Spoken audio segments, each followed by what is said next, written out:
오늘은 우리 신앙생활의 초석을 다시 바로 세우기 위한 기본 성경 공부 첫 번째 시간을 맞이했습니다. 오늘 말씀의 주제는 예배입니다. 우리 하나님의 은혜로 구원받아서 하나님의 자녀된 성도들은 하나님의 은혜를 감사하면서 하나님이 기뻐하시는 삶을 살아야 합니다. 성경에는 하나님이 기뻐하신 삶이 무엇이고 그 결과가 무엇인지를 분명하게 말씀하고 있습니다.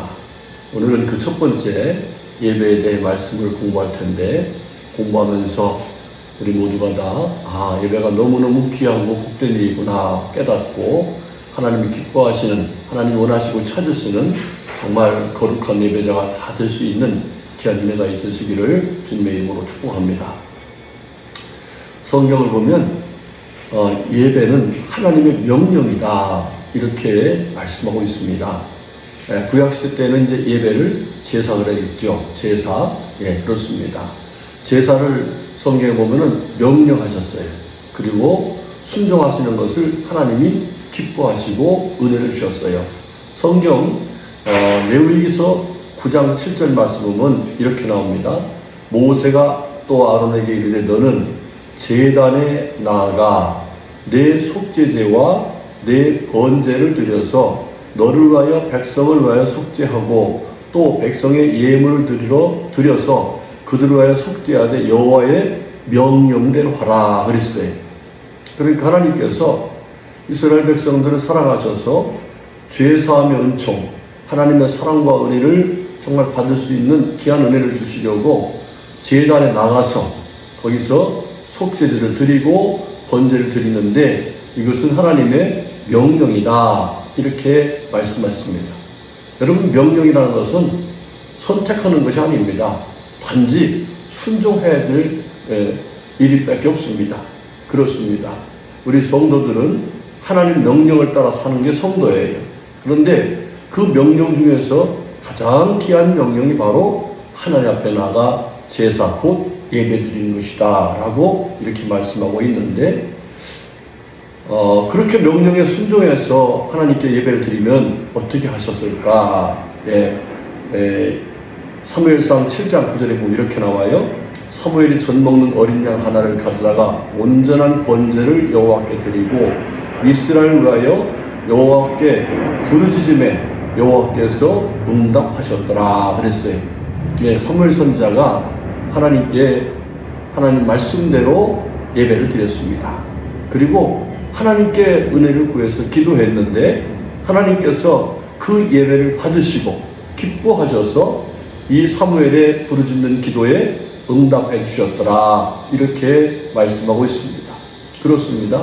성경을 보면은 사무엘뿐만 아니라 하나님께 정말 하나님 기뻐하신 모습으로 예배를 드린 사람들에게는 모두 복을 주셨습니다. 몇 사람 소개하면 첫 번째로 아벨이라는 분 있죠.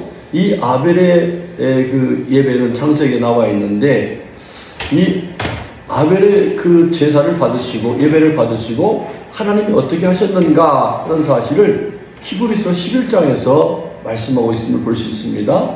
자, 그 말씀이 이렇게 나와요. 믿음으로 아벨은 가인보다 더 나은 제사를 하나님께 드림으로 의로운 자라 하시는 증거를 얻었으니 그랬어요. 의로운 자라 일컬음 받았다는 얘기죠. 여러분, 우리 예수 믿고 구원받은 사람들이 하나님 앞에서 가장 귀하게 받은 은혜가 있다면 바로 죄인이었던 우리가 의로운 자가 되었다, 곧 의인이 되었다는 거거든요. 그런데 바로 이렇게 귀한 예배를 드린 아벨에게 하나님은 의로운 자라 이렇게 칭찬해 주시고 인정해 주셨습니다. 여러분, 우리가 하나님 앞에서 예배를 온전하게 드림으로 더 의로운 하나님의 백성으로 살아가는 은혜를 입을 수 있기를 주의 이름으로 축복합니다. 그 다음 두 번째, 아브라함의 예배를 받으시고 하나님께서 어떤 은혜를 주셨는가. 창세기 22장 17절부터 18절까지 말씀 보면은 내가 내게 큰 복을 주고 네 씨가 크게 번성하여 하늘의 별과 같고 바닷가의 모래와 같게 하리니 네 씨가 그 대적의 선물을 차지하리라. 또 네 씨로 말미암아 천하 만민이 복을 받으리니 이는 내가 나의 말을 준행하였음이라 하셨다 하니라 그랬어요. 이게 큰 복을 준다고 말씀하셨는데 그 뒤에 계속해서 연이어하신 말씀이 내 씨로 말미암아 이렇게. 여러분, 씨라는 게 뭐예요? 바로 후손을 얘기하는 겁니다. 그렇습니다. 하나님께서 말씀하신 대로 이 아브라함의 후손들이 그야말로 큰 복을 받아서 하나님께 영광 돌리고 자손손 하나님의 은혜 속에 살게 된 것을 성경은 우리에게 보여주고 있습니다. 아브라함과 이삭과 야곱과 요셉 등 쭉 해서 하나님의 귀한 말씀대로 예배한 성도들에게, 백성들에게 하나님께서 약속하신 대로 큰 복을 주셨습니다. 여러분들, 여러분의 자녀들도, 자손들도 하나님으로부터 복을 받는다면은 우리가 하나님이 기뻐하시는 예배를 드려야 되는 것입니다. 세 번째로, 솔로몬 왕도 막 하나님 앞에서 귀한 예배 드리고 큰 은혜를 받았죠. 열왕기상 3장 5절 말씀이 이렇게 나와요. 기브온에서 밤에 여호와께서 솔로몬의 꿈에 나타나시니라. 하나님이 이르시되 내가 내게 무엇을 줄고 너는 구하라 그랬어요. 여러분, 우리가 잘 알듯이 솔로몬 왕이 임금이 되었습니다. 그 은혜를 생각하면서 하나님 앞에 가서 1,000번제를 드렸어요. 1,000마리의 양을 잡아서 하나님께 예배를 드렸다는 거예요. 그랬더니 하나님이 너무너무 기쁘셔서 그날 밤에 찾아오셔서 솔로몬에게, 솔로몬아, 내가 네게 뭐 해주면 좋겠느냐, 이렇게 친히 찾아오셔서 뭔가 해주고 싶어서 귀한 말씀 해주셨어요. 여러분, 그 결론이 뭐였어요? 솔로몬이 지혜를 구하니까, 네가 오래 사는 것, 부귀영화도 있는 구하지 않고 지혜를 구하는 걸 보니까 내가 너무 좋다. 그러면서 부도 수도 다 더하시는 놀라운 은혜를 베풀어 주셨습니다. 그렇습니다. 하나님께 예배하니까 하나님 기쁘셔서 찾아오시는 그런 놀라운 은혜도 있었다 하는 사실이죠. 그 다음에 네 번째, 초대교회 성도들도 하나님께 신령과 진정으로 예배를 드려서 큰 은혜 받았는데 어떤 은혜를 받았을까? 사도행전 2장 4절 말씀 보면 그들이 다 성령의 충만함을 받고 성령의 말하게 하심을 따라 다른 언어들로 말하기를 시작하니라 그랬어요. 성령의 충만함을 받았다. 여러분, 성령 충만은 뭐 간단한 말 같지만은 사실은 인생이 완전히 달라지는 놀라운 하나님의 은혜입니다. 우리가 잘 알듯이 베드로 사도 정말 예수님을 부인까지 했었잖아요. 그런데 성령 충만해지니까 그가 생명을 걸고서 예수가 그리스도심을 증거하는 하나님의 사람으로 변화된 것을 우리에게 보여주셨습니다. 여러분, 그렇습니다. 예배를 잘 드리면 하나님께서 우리에게 성령의 충만함을 주셔서 정말 하나님의 사람으로 힘있고 권세있고 지혜롭고 능력있게 생활할 수가 있습니다. 이런 은혜 받으시기를 주님의 이름으로 축복합니다. 자, 그러면 하나님께 드리는 예배가 무엇이기에 이렇게 하나님께서 기뻐하시고 그 예배를 받으시고 복을 주실까? 우리가 그 사실을 확실히 알아야 돼요. 자, 이 예배라는 말의 사전적 정의는 히브리어의 샤하, 아바드 이 두 단어가 나와요. 그런데 이 샤하라는 말은 엎드리다, 절하다 하는 그런 말인데 이것은 뭐냐면 겸손하게 경외한다. 하나님 앞에 두려운 마음을 가지고 겸손하게 엎드린다. 이런 얘기입니다. 그렇습니다. 우리가 여호수아를 보면 이런 얘기가 나와요. 여호수아 7장 6절에 여호수아가 옷을 찢고 이스라엘 장로들과 함께 여호와의 궤 앞에서 땅에 엎드려 머리에 티끌을 뒤집어 쓰고 저물도록 있다가 그랬어요. 여호와의 궤 앞에는 하나님 앞에라는 말씀이죠. 거기에 엎드려서 바짝 엎드렸습니다. 이게 뭐예요? 하나님을 뭐 한다는 거예요? 지금 두려워한다는 거예요. 그런데 또 아바드란 말이 나와요. 이 아바드란 말은 섬긴다, 봉사한다는 말입니다. 자, 그런데 출애굽기 3장 12절 말씀이 이렇게 나옵니다. 하나님이 이르시되 내가 반드시 너와 함께 있으리라. 내가 그 백성을 애굽에서 인도하여 낸 후에 너희가 이 산에서 하나님을 섬기리니 이것이 내가 너를 보낸 증거니라 그랬어요. 여러분, 출애굽해가지고서 왜 출애굽시킨가 했더니 하나님을 섬기게 하려고, 하나님 앞에 감사하면서 주님을 잘 섬기는 그런 예배자가 되게 하시려고 하나님이 출애굽을 시켰다는 얘기입니다. 그렇다면은 정리하면은 하나님 앞에서 이 예배라는 것은 첫 번째로는 두려운 마음으로 주님 앞에 엎드리는 것이고, 두 번째로는 하나님을 사랑하는 마음으로, 하나님께 감사한 마음으로 하나님을 섬기는 것이다. 이렇게 정의할 수가 있습니다. 헬라어도 마찬가지입니다. 헬라어도 프로스케네오라는 말과 나트루라는 말이 있는데 동일한 의미로 해석을 할 수가 있겠습니다. 자, 그러면 구체적으로 이 예배가 어떤 의미입니까? 첫 번째로는 예배라는 것은 하나님을 만나는 영광스러운 일입니다. 출애굽기 29장 43절 말씀 보면 이렇게 나와요. 내가 거기서 이스라엘 자손을 만나리니 내 영광으로 말미암아 회막이 거룩하게 될지라. 아멘. 예, 회막에서 하나님께서 이스라엘 백성들을 만나 주신다는 거예요. 그렇습니다. 예배는 하나님을 만나는 시간이에요. 우리가 성전에 오는 이유가 뭡니까? 사람 보러 오는 게 아니잖아요. 그냥 교회 시간 남아 오는 게 아니잖아요. 우리가 믿는 하나님이 살아계신 분이시고 그 하나님을 만나는 시간이 바로 예배 시간이기 때문에 성전에 나와서 이렇게 구별해서 하나님을 만나는 예배를 드리는 거예요. 여러분들, 예배라는 것이 그냥 우리가 행사다 이렇게 하는 시간이 아닙니다. 곧 인격적인 살아계신 하나님을 만나는 귀한 시간입니다. 여러분이 예배 드릴 때에 하나님 만난다 그런 마음으로 예배를 드리시기 바랍니다.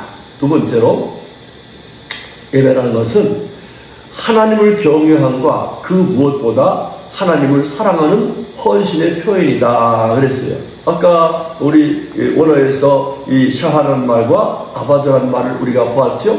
그 말이 바로 뭐예요? 하나님을 경외한다, 또 하나님을 사랑한다, 곧 섬긴다는 의미라고 그러지 않습니까? 그렇습니다. 예배라는 것은 바로 하나님을 경외함과 동시에 하나님을 사랑하는 헌신의 사랑의 표현입니다. 자, 이 아브라함의 예를 들어서 보면 이렇게 나오죠. 창세기 22장 12절에 사자가 이르시되 그 아이에게 네 손을 대지 말라, 그에게 아무 일도 하지 말라, 내가 내 아들 내 독자까지도 내게 아끼지 아니하였으니 내가 이제야 내가 하나님을 경외하는 줄 아노라 그랬어요. 예, 독자까지도 아끼지 아니하는 하나님의 사랑, 그 사랑에 감사하는 것이고, 또 하나님 명령을 따르지 아니하면 하나님께서 진노하실 것을 분명히 알고서 그가 하나님 앞에서 독자까지 드리는 경외심을 가지고 하나님께 예배 제사를 드렸던 겁니다. 그랬더니 하나님께서 네가 좀 나를 경외하는 줄 알겠다, 이렇게 그 예배를 받으셨음을 보여주셨습니다. 그렇습니다. 예배는 하나님을 경외함과 또 그 무엇보다도 하나님을 사랑하는 헌신의 표현입니다. 여러분, 그 표현을 잘해야 하나님께서 은혜 주십니다. 꼭 경외함과 사랑의 표시로 예배하시기 바랍니다. 세 번째, 하나님의 명령에 순종하는 귀한 일입니다. 창세기 22장 2절 말씀 이렇게 나와요. 여호와께서 이르시되 내 아들 내 사랑하는 독자 이삭을 데리고 모리아 땅으로 가서 내가 내게 일러준 한 산 거기서 그를 번제로 드리라 그랬습니다. 여기 말씀은 계속해서 명령하시죠. 내 아들 내 사랑하는 독자 이삭을 데리고 모리아 땅으로 가라. 그리고 내가 내게 일러준 그 산에 가서 그를 번제로 드리라 이랬습니다. 처음에 말씀드린 것처럼 우리 하나님께서 우리를 만나시려고 할 적에 그냥 하신 게 아니에요. 명령이에요, 명령. 그렇습니다. 여러분, 예배는 하나님 명령에 순종하는 것이고, 또 하나님 명령에 순종하는 사람들에게 어떻게 하셨어요? 하나님께서 큰 복을 내주셨습니다. 여러분, 명령에는 불순종이라는 게 없습니다. 불복종이 없습니다. 그저 순종해야 되는 것 뿐입니다. 여러분, 꼭 하나님 명령에 순종해서 하나님 앞에서 은혜 받기를 바랍니다. 네 번째로, 하나님의 사랑에 감사하는 가장 아름다운 표현이다 그랬어요. 우리 아까 2번과 약간 중복이 되는 이야기지만은 좀 더 강조해서 말씀드리면, 하나님을 사랑하는 감사의 표현이 바로 예배다 이 말이에요. 자, 창세기 22장 16절은 그 말씀을 하지요. 이르시되 여호와께서 이르시기를 내가 나를 가리켜 맹세하노니 내가 이같이 행하여 내 아들 내 독자도 아끼지 아니하였은즉 그랬어요. 여러분, 하나님께서 왜 아브라함의 예배를 우리에게 보여줬겠어요? 모델이죠, 모델. 그런데 그 모델의 모습을 보니까 예배라는 것은 하나님을 사랑하는 가장 아름다운 표현을 하는 거구나 하는 것을 우리에게 보여주신 거예요. 여러분, 그렇습니다. 하나님을 사랑하는 가장 아름다운 모습이 예배입니다. 여러분, 이 예배를 잘 들으시기 바랍니다. 다섯 번째로, 하나님이 복 주시려고 시험하는, 곧 테스트하는 것이다, 이렇게 말씀하고 있어요. 창세기 22장 1절에 우리 하나님께서 아브라함에게 이삭을 번제로 드리라고 할 때에 어떻게 하셨냐면 이렇게 했어요. 그 이후에 하나님이 아브라함을 시험하시려고 그를 부르시되 아브라함아 하시니 그가 이르시되 내가 여기 있나이다. 그렇습니다. 아브라함이 하나님을 경외하는지 독자 이삭보다 하나님을 더 사랑하는지를 시험해 보신 거예요. 그러면 그 시험하신 뒤에 어떻게 하시려고요? 이제는 그에게 큰 복을 주어도 교만하지 않고 감사하며 살 수 있겠구나 하는 사실을 확인해 보신 거예요. 그 뒤에 하나님께서 그에게 큰 복을 주셔서 그 씨 하면서 후손에게 복 줄 것을 약속하시고 그 복을 허락하신 걸 볼 수가 있습니다. 여러분, 그렇습니다.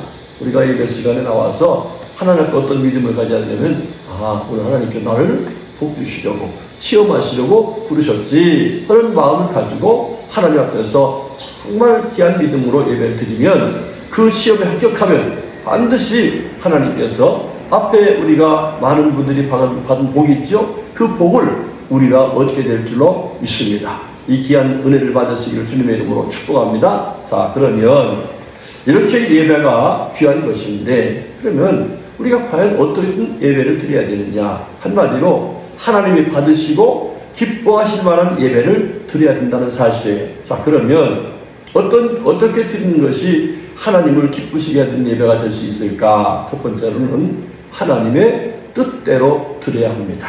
그렇습니다. 창세기 22장 2절에 보면 여호와께서 이르시되 내 아들 내 사랑하는 독자 이삭을 데리고 모리아 땅으로 가서 내가 내게 일러준 한 산 거기서 그를 번제로 드리라, 이렇게 말씀했어요. 그렇지요? 여러분, 그렇습니다. 예배는 내 마음대로 드리는 게 아니에요. 하나님 뜻대로 드리는 거예요. 그러니까 하나님께 그 명령하신 대로 아브라함에게 말씀하신다면은 제물은 독자로 삼아라, 아들로 삼아라. 그 다음에 장소는 모리아 땅으로 가라. 그리고 그 모리아 땅에서도 일러준 산이 있다, 그곳에 가라, 이렇게 말씀하셨으니까 그 말씀에 그대로 순종했던 것이죠. 우리도 마찬가지입니다. 하나님 앞에서 우리가 예배를 드릴 적에 하나님의 뜻을 따라 드려야 되는 거예요. 하나님 뜻을 따라 드리는 것이 하나님 원하시는 예배예요. 여러분들, 요즘에 코로나 이후에 많은 분들이 온라인 예배라고 하는 그런 예배를 드리면서 텔레비 앞에서 예배 드린다고 그래요. 그런데 여러분, 생각 좀 해보세요. 텔레비 앞에서 교회 오는 만큼 여러분 마음을 다 할 수 있습니까? 교회 오려면 어떻게 해요? 세수도 하고 예쁘게 화장도 하고 이쁜 옷도 입고 정성스러운 마음으로 준비해서 일찌감치 나오지 않습니까? 그런데 집에서 드리는 예배가 과연 그 정도는 될 수 있냐? 장소 자체도 벌써 예배 분위기가 아니죠. 그리고 하나님을 만나는 시간인데 성전에서 하나님 앞에서 예배를 드려야지 텔레비 앞에서 무슨 예배를 드린다고 되겠습니까? 여러분들, 지금까지 여러분들은 참 성전에 와서 예배를 잘 드렸는데 앞으로도 철저하게 하나님의 명령을 따라서 예배를 드리시길 바라겠습니다. 두 번째로, 하나님을 믿는 믿음으로 드려야 됩니다. 창세기 22장 5절과 8절의 말씀은 이런 말씀이 나와요. 이에 아브라함이 종들에게 이르시되 너희는 나귀와 함께 여기서 기다리라. 내 아이와 함께 저기 가서 예배하고 우리가 너에게로 돌아오리라, 이렇게 말했어요. 이게 아브라함이 종들에게 하는 얘기예요.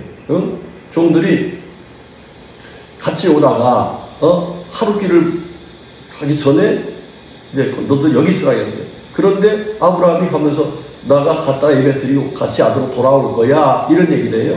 사실상 아브라함에게 하나님께서 뭐를 하겠어요? 아들을 번제물로, 제물로 드리라고 했는데, 아브라함은 하나님께서 분명히 뜻이 있어서 이 아들을 제물로 드리라고 했지만, 이 아들을 하나님께서 민족을 이루는 씨로 주셨다고 했으니까 그걸 이루시려면 아들을 살려줄 거다. 이런 믿음을 가졌던 거죠. 8절에 보면은 아브라함이 이르되 내 아들아 번제할 어린 양은 하나님이 자기를 위하여 친히 준비하시라 하고 두 사람이 함께 나가서 가다가 아들이 이삭이 아버지 불도 있고 나무도 있는데 왜 제물은 없어요? 그랬더니 그 아들에게 하는 얘기가 하나님이 자기를 위해서 친히 준비할 것이다. 여러분 참 귀한 믿음이죠. 이런 믿음을 가지고 하나님 앞에 제사를 드렸어요. 그랬더니 하나님께서 그 믿음대로 하나님이 이삭을 살려주시는 놀라운 은혜를 베풀어 주셨던 거예요. 여러분들 그렇습니다. 하나님께 나와서 예배 드릴 적에는 믿음을 갖고 드려야 돼요. 하나님을 만나서 하나님 나에게 은혜를 주실 것이다. 복을 주실 것이다. 내 소원을 들어주실 것이다. 나에게 더 풍성한 은총을 베풀어 주실 것이다. 이런 믿음을 가지고 믿음으로 예배를 드려야 되는 것입니다. 이 믿음으로 예배하고 그 은혜 받으시기 바랍니다. 그 다음 세 번째 마지막에 참 중요한 겁니다. 신령과 진정으로 예배를 드려야 된다 그랬습니다. 여러분 그렇습니다. 우리 예수님께서 하신 말씀 보면은 하나님은 영이신 예배하는 자가 영과 진리로 예배할지니라 이렇게 말씀했어요. 또 신명기 6장 5절에 보면 너는 마음을 다하고 뜻을 다하고 힘을 다하여 네 하나님 여호와를 사랑하라 그랬어요. 자, 그런데 우리 하나님께서 궁극적으로 우리를 만나주시고 정말 우리가 주님 앞에서 귀한 모습으로 예배드린다는 사실을 무엇을 보면서 궁극적으로 하시냐면요,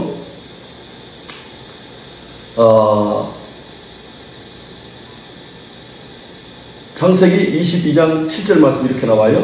이삭이 그 아버지 아브라함에게 말하 이르되 내 아버지여 하니 그가 이르되 내 아들아 내가 여기 있노라. 이삭이 이르되 불과 나무는 있거니와 번제할 어린 양은 어디 있나이까 이랬죠. 그렇습니다.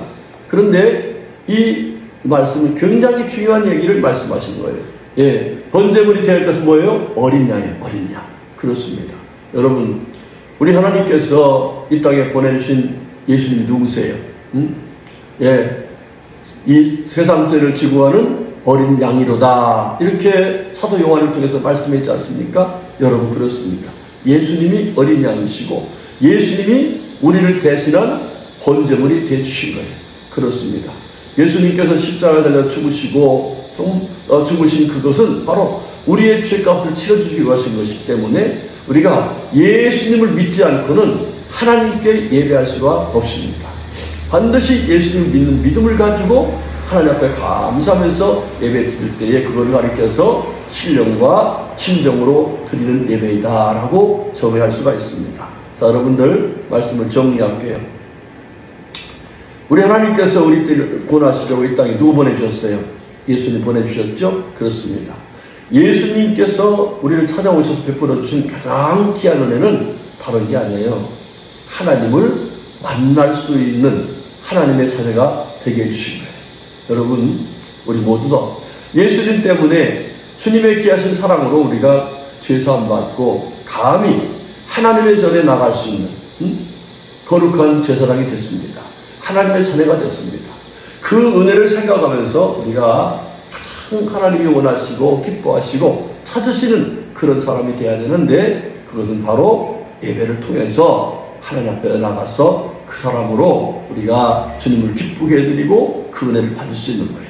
여러분들 그 어떤 것보다도 먼저 구할 것은 하나님 나라요 하나님 의라고 했는데 가장 귀한 것 하나님께 드리는 것 바로 예배입니다. 이 예배를 온전히 드려서 하나님 은혜 속에 사시기 바랍니다. 성도님들 우리 주일날 또는 수요일날 이렇게 나와 예배 드리는 거 여러분 정말 어떤 것보다 우선순위에 두고 예배를 꼭 드리시길 바라고 또 가정에서도 여러분의 가정 예배도 드리고 또 직장에 가면 직장 예배 드리고 개인적으로도 하나님 앞에서 늘 예배하는 마음으로 살아서 예배하는 자를 찾으신 하나님의 은혜로 우리 모두 복된 삶을 살아갈 수 있기를 주님의 이름으로 축복합니다. 아멘. 기도합시다. 하나님 감사합니다. 하나님께 예배하는 거룩한 백성이 되게 하셨으니 감사합니다. 주신 말씀대로 하나님을 경외하고 하는 사랑하는 귀한 마음으로 온전하게 예배하는 우리 모두가 되게 하여 주시옵소서. 예수님의 이름으로 간절히 기도드렸습니다. 아멘.